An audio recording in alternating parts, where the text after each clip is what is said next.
توبہ کرنے والے کے ذہن میں کچھ سوالات ہوتے ہیں. آج کی مجلس میں انہی سوالات کے جوابات مقصود ہیں. پہلا ذہن میں سوال آتا ہے کہ میرے گناہ تو اتنے زیادہ سارے گناہ بخش دیے جائیں گے؟ جواب جی ہاں. چنانچہ فرمایا اے میرے بندے، اگر تیرے گناہ آسمان کے ستاروں کے برابر ہیں، اگر تیرے گناہ ساری دنیا کی ریت کے ذرات کے برابر ہیں، اگر تیرے گناہ پانی کے قطروں کے برابر ہیں، اگر تیرے گناہ ساری دنیا کی درختوں کے پتوں کے برابر ہیں، تیرے گناہ تھوڑے ہیں، میری رحمت زیادہ ہے، تو توبہ کرے گا، میں تیری توبہ کو قبول کر لوں گا. حدیث پاک میں ہے کہ بنی اسرائیل کا ایک آدمی تھا جس نے 100 بندوں کو قتل کیا تھا. توبہ کی نیت سے چل پڑا تھا، موت آ گئی، اللہ نے اس کے بھی گناہوں کو معاف فرما دیا. ذہن میں کئی دفعہ یہ خیال آتا ہے کہ میں تو توبہ کرنا چاہتی ہوں، لیکن بد کردار لوگ مجھ پر زیادتی کرتے ہیں، چڑھائی کرتے ہیں، وہ مجھ سے گناہ کروا دیتے ہیں. تو بھائی جب انسان نے گناہوں سے بچنے کی نیت کر لی تو کوئی اس کو مجبور تو نہیں کر سکتا. چنانچہ کعب بن مالک لانو ایک صحابی ہیں، ایک مرتبہ نبی علیہ السلام کے ساتھ سفر میں حاضر نہ ہو سکے تو اللہ کے حبیب صلی اللہ علیہ وسلم نے سب مسلمانوں کو کہا کہ وہ ان سے نہ بولیں جب تک کہ ان کی توبہ قبول نہیں ہوتی. وہ فرماتے ہیں کہ میرے اوپر 40-50 دن کا پیریڈ بڑا مشکل تھا. زمین اپنی پوری فراخی کے باوجود تنگ ہو گئی تھی. میرے دل میں بار بار یہ خیال آتا تھا کہ اگر اس دوران مجھے موت آ گئی تو میرا آخرت میں کیا بنے گا، اور کبھی یہ خیال آتا کہ اگر اللہ کے حبیب صلی اللہ علیہ وسلم نے پردہ فرما لیا تو پھر میرا کیا بنے گا. ایک دن میں جا رہا تھا، پتہ چلا کہ غسان کے بادشاہ نے مجھے رکہ بھیجا ہے. رکے میں لکھا تھا کہ ہم نے سنا ہے تمہارے صاحب نے تم سے قطع تعلقی کا حکم دے دیا، ہمارے پاس آ جائیے، ہم خزانوں کے منہ کھول دیں گے اور آپ شاہانہ زندگی گزاریں گے. وہ فرماتے ہیں کہ میں نے اس خط کو پھاڑ دیا اور اسی وقت آگ میں ڈال دیا اور رونے لگا کہ اوہو، اب کافر بھی مجھ سے طمع کرنے لگ گئے. تو اسی طرح آپ کو اگر کوئی گناہ کے لیے میسج بھیجے، ڈیلیٹ کر دیں، خط لکھے پھاڑ دیں. اچھی طرح جب اس کا رد عمل کا اظہار کریں گی تو پھر کوئی گناہ کی دعوت نہیں دے سکے گا. حضرت مرشد اللہ عنہ ایک صحابی تھے.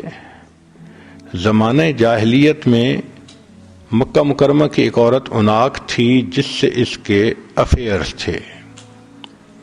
ایمان لے آئے تو مدینہ طیبہ آ گئے. کافی سالوں کے بعد ایک مرتبہ تجارت کی وجہ سے ان کو مکہ مکرمہ جانا پڑا. مغرب کے قریب یہ گلی میں سے گزر رہے تھے کہ اس عورت نے دیکھا تو وہ ان کو کہنے لگی کہ بڑا عرصہ ہوا تم مجھے ملے نہیں، آج میرا خاوند گھر پہ نہیں، سفر پہ گیا ہوا ہے، تم اپنا کام سمیٹ کے میرے پاس آ جانا، ہم اکٹھی رات گزاریں گے. مرشد لانو نے فرمایا کہ میں نہیں آؤں گا. وہ بڑی حیران ہوئی، کہنے لگی مرشد تم وہی ہو نا کہ جو مکہ کی گلیوں میں میرے پیچھے پھرتے تھے، میری منت کرتے تھے کچھ وقت میرے ساتھ گزارو، میرے ساتھ کچھ وقت رہ لو، اور میری منتیں کرتے تھے کہ میں تمہیں وقت دے دوں. آج میں خود تمہیں کہہ رہی ہوں اور تم نہ بولتے ہو. تو مرشد لانو نے اس کی طرف دیکھا بھی نہیں. وہ بڑی حیران ہو کے کہنے لگی تم میری طرف دیکھ کیوں نہیں رہے؟ تو انہوں نے فرمایا کہ اب میری آنکھوں نے اس مبارک ہستی کو دیکھ لیا جس کو دیکھنے کے بعد اب یہ غیر محرم کو نہیں دیکھ سکتی. عورت چونکہ ان کے ساتھ بہت کلوز رہ چکی تھی، طبیعت کے اندر بہت کلوزنس تھی، اس نے ہاتھ آگے بڑھایا کہ ان کے ہاتھ کو پکڑے، تو مرشد لانو نے کہا کہ خبردار مجھے ٹچ نہ کرنا، ورنہ میں اپنی تلوار سے تمہاری گردن الگ کر دوں گا۔ جب اس عورت نے یہ گفتگو سنی تو وہ گھبرا گئی اور وہ اپنے گھر واپس چلی گئی۔ دیکھو، جو گناہوں سے بچنے والے ہوتے ہیں وہ پھر ایسے عمل کرتے ہیں۔ کچھ دعائیں بھی ہیں، اللہم انا نجعلک فی نحورہم ونعوذ بک من شرورہم، اللہم استر عوراتنا وآمن روعاتنا، اللہم لا تشمت بنا الاعداء ولا الحاسدین۔ کئی مرتبہ ذہن میں یہ سوال آتا ہے کہ میرے لیے پرانی یادیں عذاب بن چکی ہیں، میں کیسے ان کو ذہن سے نکالوں؟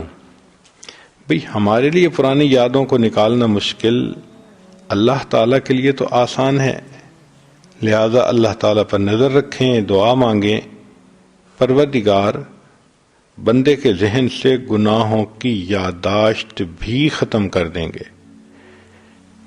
ایک سوال ذہن میں یہ آتا ہے کہ میں نے توبہ تو کر لی، کیا اللہ رب العزت کے سامنے گناہوں کا اعتراف کرنا ضروری ہے؟ جی ہاں، یا تو دنیا میں اعتراف کر لیں، جیسے نبی علیہ السلام نے دعا سکھائی، ابوء لک بنعمتک و ابوء بذنبی، اے اللہ میں آپ کی نعمتوں کا بھی اعتراف کرتا ہوں اور اپنے گناہوں کا بھی اعتراف کرتا ہوں۔ اور اگر دنیا میں اعتراف نہ کیا تو جہنم میں جا کے جہنمی کے بارے میں آتا ہے فاعترفوا بذنبہم، وہ اپنے گناہوں کا اعتراف کر لیں گے، فسحقا لاصحاب السعیر، مگر ان جہنم میں جانے والوں کے لیے تو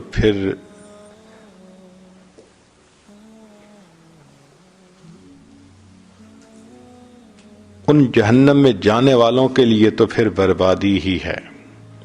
کبھی ذہن میں یہ بات آتی ہے میں توبہ تو کر لوں گی مگر میں گناہ سے بچ نہیں سکتی۔ بھائی یہ سوچیں کہ میں نہیں بچ سکتی، اللہ تعالیٰ تو مجھے بچانے پہ قادر ہیں۔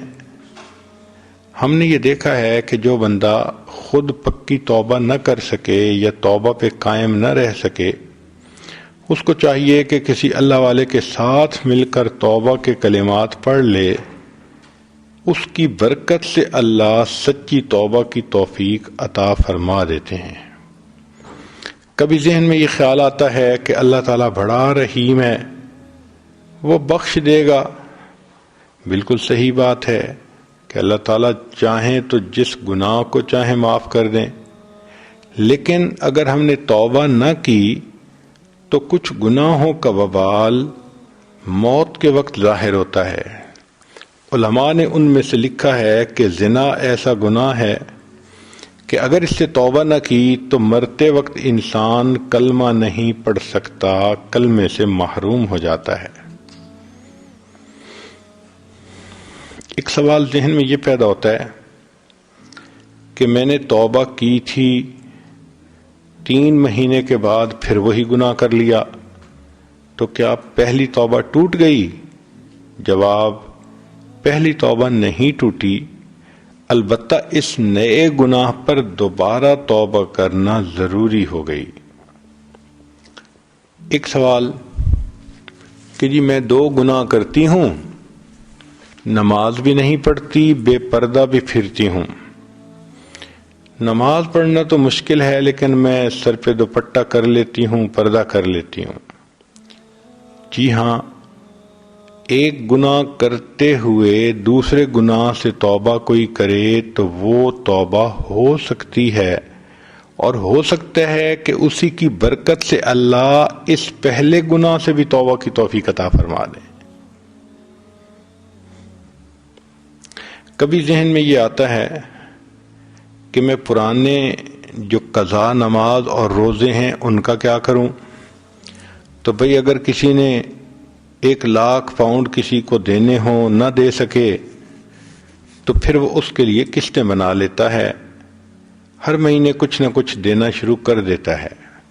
اسی طرح جس کی 10 سال 15 سال کی نمازیں ہوں، روزے ہوں، اس کو چاہیے کہ روزانہ 5 نمازیں ادا کر لے، اور سال کے وہ اوقات جن میں دن چھوٹے ہوتے ہیں، آسانی سے روزہ رکھا جا سکتا ہے، ان دنوں میں نفلی روزے بھی قضا کرنا شروع، وہ یعنی نفل جو فرض روزے تھے وہ قضا کرے۔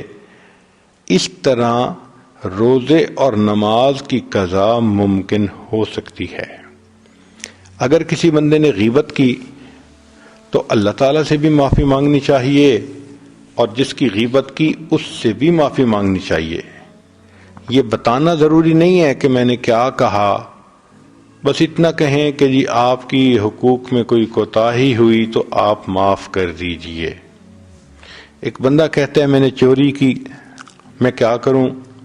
بھئی جس کا مال چوری کیا اس کو پیسے واپس کرو، اور جی وہ تو فوت ہو گیا، بھئی اس کے وارث کو واپس کرو۔ جی مجھے اس کے وارثوں کا بھی پتہ نہیں، شریعت کہتی ہے کہ پھر اللہ کے راستے میں صدقہ کر دو، تاکہ قیامت کے دن جو اجر ملے وہ اس بندے کو پہنچ جائے جس کا مال چوری ہوا تھا۔ ایک بندہ کہتا ہے کہ میں نے تو سود کا مال کھایا، میں کیا کروں؟ بھئی ندامت اختیار کریں، اور جو بدن سود سے پلا اب اس کو نیکی میں لگائیں، نمازیں پڑھیں، تلاوت کریں، درود شریف پڑھیں، استغفار پڑھیں، اللہ کے دین کا کام کریں، علم حاصل کریں۔ نیکی کے کام کرنے سے اس کی مکافات ہو جائے گی۔